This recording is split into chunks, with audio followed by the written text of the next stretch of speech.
സംസ്ഥാനത്ത് ഓപ്പറേഷൻ തൂഫാന്റെ ഭാഗമായി വ്യാപകമായി തിരച്ചിലും പരിശോധനയും നടത്തുകയാണ്. അതിനിടയിൽ അനധികൃതമായി അന്യ സംസ്ഥാനങ്ങളിൽ നിന്ന് എത്തി താമസിക്കുന്ന ആളുകളെ, പണിക്കാരെയൊക്കെ തന്നെ പരിശോധിക്കുന്നുണ്ട്. അന്യ സംസ്ഥാന തൊഴിലാളികളെ പരിശോധിക്കുന്നുണ്ട്. കഴിഞ്ഞ ദിവസം ആലുവയിൽ പെരുമ്പാവൂരിലേക്ക് വന്നിറങ്ങിയത് ആയിരക്കണക്കിന് ആളുകളാണ്. ഒരു ട്രെയിനിൽ കൊള്ളാവുന്നതിന്റെ അപ്പുറമുള്ള ആളുകളാണ് കഴിഞ്ഞ ദിവസം ഒരു ട്രെയിനിൽ വന്നിറങ്ങിയത്. വരും ദിവസങ്ങളിലും ഈ വീക്കിലി എക്സ്പ്രസിലൊക്കെ തന്നെ ധാരാളം പേർ വരുന്നുണ്ട്. ബംഗാളിലേക്കും അസമിലേക്കും ഛത്തീസ്ഗഡിലേക്കും ഒക്കെ മടങ്ങിപ്പോയവർ തിരികെ എത്തുന്നതാണ് എന്നുള്ളതാണ് മനസ്സിലാകുന്നത്. അതിനിടയ്ക്ക് ബംഗ്ലാദേശികളും അനധികൃതമായി വ്യാജരേഖകളുമായി കേരളത്തിൽ താമസിക്കുന്ന ആളുകളെ കുറിച്ചുള്ള പരിശോധനകളും ഇതിനിടയിലൂടെ തുടരുന്നുണ്ട് എന്നാണ് റിപ്പോർട്ടുകൾ.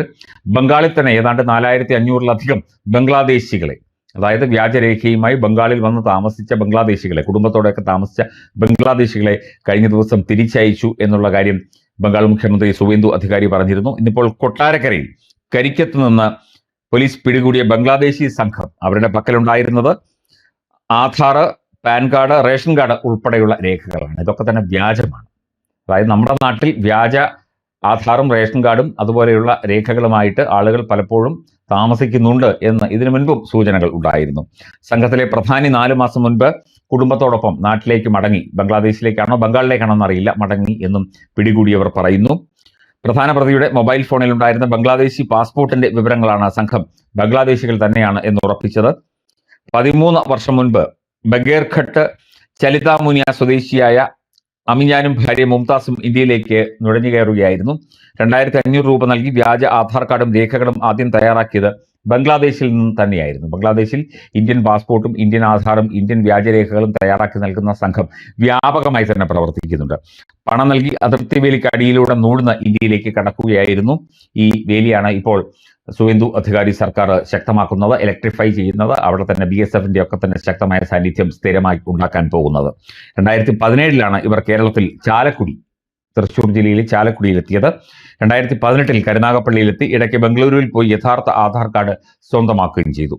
കരുനാഗപ്പള്ളിയിൽ, കാട്ടിൽക്കടവ്, നീണ്ടകര, ആദിനാട് തുടങ്ങിയ ഇടങ്ങളിലായി മാറി മാറി താമസിക്കുന്നതിനിടയിലാണ് ബംഗ്ലാദേശിൽ നിന്ന് സമാനമായി ഇവർ മറ്റുള്ളവരെയും നമ്മുടെ നാട്ടിൽ എത്തിച്ചത്. കരുനാഗപ്പള്ളിയിൽ പ്രാദേശിക സഹായത്താൽ ഇവർ നിരവധി രേഖകൾ സ്വന്തമാക്കി.